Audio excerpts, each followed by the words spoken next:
Once again, I would like to offer you The Mayor of Lizard Lick, and we have one more tale to tell to complete the Lizard Lick trilogy. This is a Claudio Arts and WLIZ Studios production.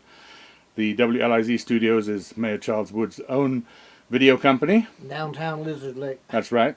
Always has been. And Claudio Arts is, of course, me, wherever I go. There you go.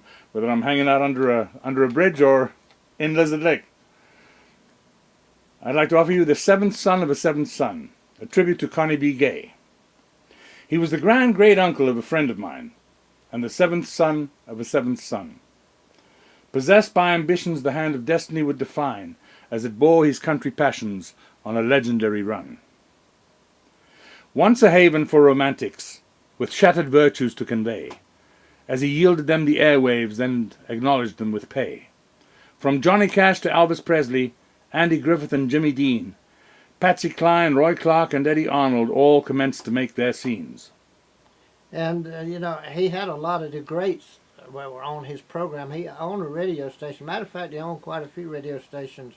But he had some of the greats on his program and from Nashville, Tennessee, right on. And didn't you say he basically helped launch their careers? Yes, he did, and I guarantee you could ask any of them and they would say he was really instrumental in launching their careers. Absolutely. Minnie Pearl and Kitty Wells were among the icons to the call, who with his masterful promotion sold out Constitution Hall. He did. He put more people in Constitution Hall at one time than there's ever been. And that's a big deal. It is. That's kind of like Radio City Music Hall. Right. All this in days when country music held as yet no wide acclaim, Connie began his noble pilgrimage that will always bear his name. The Grand Ole Opry stood neglected, of current splendor and grandeur, in those days of post-war efforts when life insurance bore allure. Nashville stood for country music, as its center and its core, though without sails or a rudder, it drifted aimlessly ashore. It appears among the captains who could make this clockwork tick was an able visionary from the township Lizard Lick. Lizard Lick. So he was born right here. Oh yeah, he was just a half a mile up the road from the center of Lizard Lick, and he was some kin to me too. Your great uncle, great uncle. Right. And we've had some good times together. He was in a tobacco field with my dad priming tobacco, and he said, "P.W., there's a better way of making a living than this," and he walked out of the field and became worth $50 million. Made a lot more than my old man did. You found a better way. A lot less moonshine. From radio to television and all ventures in between, Connie B. Gay both owned and hosted vehicles to spread the dream. An instrument for melding cultures from southern folklore to the blues, he witnessed as country music changed its colors and its hues. I have this patchwork of a lifetime from Ma Pearl and Mayor Wood, a mother and son who host the memory of a descendant who made good. From an early childhood at the crossroads of a town named Lizard Lick, to founding father of the Country Music Association, he showed the world a brand new trick. He sure did that, I'll tell you. I'll say. In the hearts and minds of those who knew him, his recent legacy lives on. Though the winds of time have claimed him, he lives in a country song.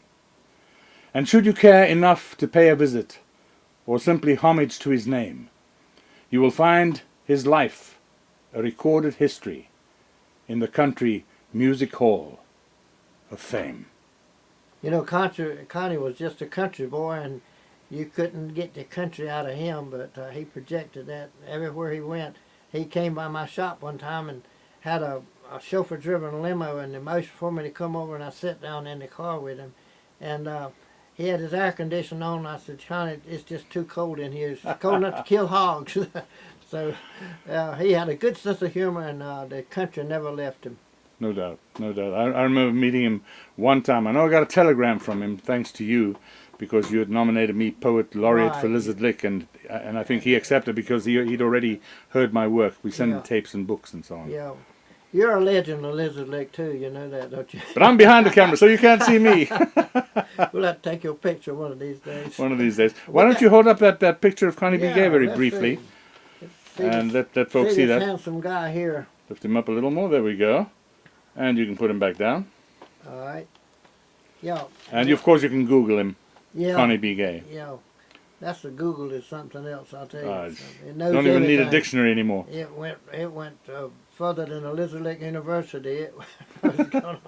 Well, you know, speaking of Lizard Lick University, I told you I was wearing Lizard Lick University T-shirt while I was I was on my break, but I was chefing at Bluebeard's Castle in St. Thomas in the Virgin Islands.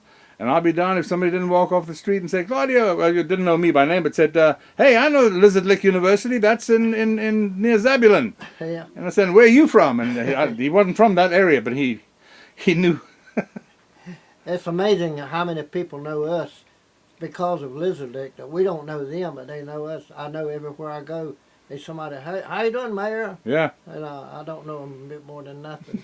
But it's a good feeling to be recognized from a small town. It certainly is. But you've certainly been around, and you've done one amazing job promoting the township. Well, Lizard Lick got its name by making liquor on the still down there, and the government came in and tried to make a go at it, but they didn't. I think we drank up all the liquor. Anyway, it was. So the people took over the town, and that's that. Yeah.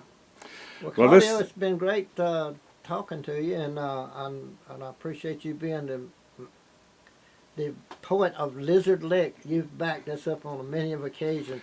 And we got the chance to meet a long time ago over a motorcycle. Can you believe that? Your son Dennis was buying a motorcycle from me, a 350 Honda CB. And I heard you speaking and talking and carrying on, and I conned you into joining the Lizard Lick clan. And it's been that way ever since. Great relationship.